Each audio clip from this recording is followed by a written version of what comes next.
Now we've got the sheathing on the roof, and it's starting to actually look like a structure, not just a big box sitting on the ground. And I see I got my ledges up there so I could progressively put the sheathing up top. So there is, let's see, one sheet there, and they're cut to length. Another sheet, and then a thinner strip going across the top, about 9 inches wide. And same on the other side. And I left a gap on the inside up near the ridge for the ridge vents. So let's see if we can see that. Yeah. So there's the gap on either side of the ridge for the ridge vents. And there's a slight gap between each of the pieces of sheathing. That's for expansion due to humidity. Things like that. And I think that's about it for the sheathing. Right now I'm going to put on the felt paper. Oh, actually, the other thing I did was I put on, so you can see it up there, the drip edge. So the drip edge is to keep water off of your seams, so water doesn't seep in. And so you put the drip edge on this piece, the fascia board here, then you put the felt paper on, and then you put drip edge going along this rafter here, and that'll keep wind from blowing up into the under the felt paper and the shingles and blowing your shingles off. So that's what that's for. So now I'm going to put on the felt paper, then put on the other drip edge, and then I'm ready to put on the shingles. Now I've got the, I've skipped a few steps, but I put the tar paper on, like I said I was going to. So you see there's a seam for the tar paper up there, and you overlap the top sheet over the bottom sheet so that if water gets on it, it all flows down and doesn't hit your structure. And see the drip edge over there on the edge. I don't know if I can get to that corner, but you'll see that this drip edge under here is underneath that drip edge on the side.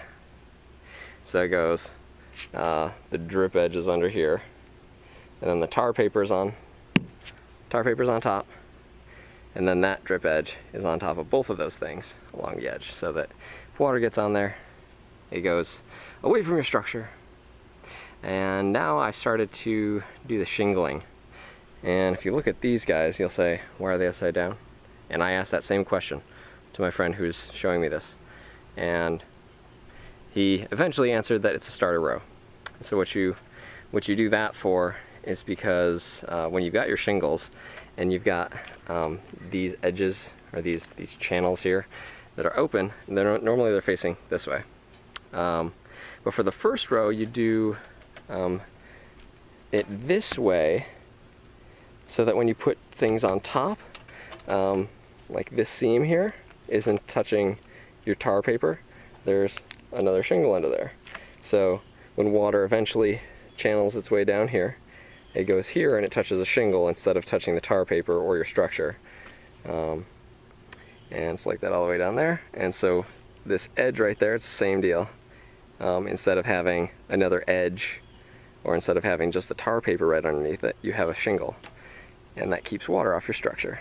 So I've got the first row, I've got the starter row done, first row almost done, and this is pretty quick. Just keep nailing it.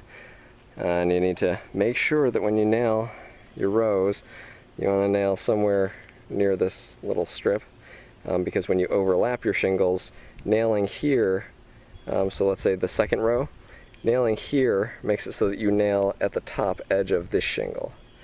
So when you nail these things in, they're nailed here and here. Because if they're only nailed here, that's a bad thing. So you want to make sure you put at least 2 nails in each shingle for each place that you nail. So, I'm going to get to it, see how it comes along. Now I've got the roof all done, yay! Well, it's all shingled, and the roof is weather-proofed.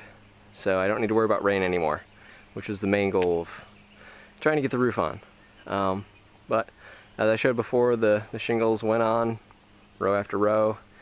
You just kind of stagger them. You can see the stair-step pattern. And that's really, you need to follow the directions inside of your shingles package. And that seems to be one of those things where you have to read the directions. Because I got 2 different types of shingles. The first one, I didn't get enough of because I didn't read the package properly because it was poorly labeled. Anyway, the directions on that were completely different from the directions for these ones. The first ones were architectural shingles. These ones were 3-tab shingles. Anyway, everything went on pretty smoothly. You can see up at the top there's a ridge vent. I'll get up there in a minute. Stepping on a tarp. But I started on this side over here, work my way over, which leaves overhang of your shingles. So you just have to go through with a shingle blade and cut them. Let me show you that real quick. This thing is a blade for cutting shingles. Invaluable. Regular razor blades don't work very well. This one cuts through them like butter, especially when they're warm or hot from the noonday sun. Anyways, that goes all the way up there, and I don't know if you noticed from last time, but I put these blocks in to stabilize these rafters on the outside. Before they were a little jiggly since they don't rest on the wall. So those blocks were necessary. The spacing isn't very important. It was just get them stable, and that worked. And you can see the drip edge there, and the drip edge over there. And now I will cross dissolve up to the roof so you can see what the ridge vent looks like. Alright, up on the roof now. And you can see the shingles up close. See there, nails under there, nailed to the strip. And what I found very important with these are 3-tab shingles from Home Depot. But right underneath this black strip, on the other side of the shingle, is another black strip with tar, I assume, that has plastic over it. You should take the plastic off. Anyways, so here's the ridge vent. And we got all our shingles on there. And here's the edge up close. It just shingles, shingles, shingles. And you can see up there the drip edge is cut on this part. You just snip it and then you can bend it over your ridge. And I'll hope that you can see this. Each of these is 1 tab of these 3-tab shingles. It's just 1 tab cut and kind of tapered back a little on each edge, and then they're just laid on top of each other and nailed. And then those go on first, and then you get the ridge vent. And I got this from Home Depot. It comes in 4-foot sections. You just lay it in the middle, nail it in, and make sure that on your inside of your roof you've got, I don't know if you can see that, there's a gap, and that is for the vent. So the idea is that all of your hot air from your structure goes up, up, up to the ridge is the highest point, because that's what hot air does, it rises, and goes through that ridge vent and comes out those holes there, and I don't know if you can see these holes here. So you put that on, and then you just shingle over it like you shingle here.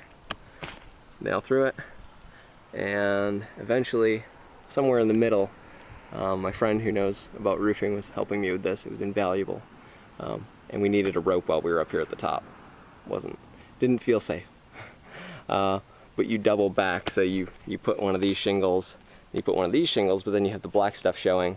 So then you just take the colored material from your shingles and you put that back on top of your black stuff, and you nail it in and then put some roofing tar or something like that on it, and then you're all set, and you got a nice ridge vent. You got all your shingles. Unfortunately, a bunch of pine needles already on it, but it's a shed. It'll deal with it. Anything else? I don't think so right now. So I've got a few more things I can do. Well, a few. There's still a lot to be done. Still need to do the siding. Need windows. I need to anchor my structure. Well, so our building codes require that a shed 12 by 12 have the corners anchored into the ground. And I would think these pylons would be fine. but as an extra measure, I'm going to take some cable, some steel cable, and drill a hole in each corner. Well, actually 2 holes. A hole right there and a hole right there, and then wrap the steel cable around the edges, have that go down underneath the structure and go onto those 4x4s. So it creates a loop, and then just tie that off with some ferrules. I don't know if that's how you pronounce the word, but that's what I'm going to use. So I've got quite a few things I still need to do, and fortunately stuff is already in the shed. Stuff that was in the garage, but I think I can work around that. And I need hurricane ties for those rafters up there. So, still a lot of work to do. I'll find out what I'm going to do next.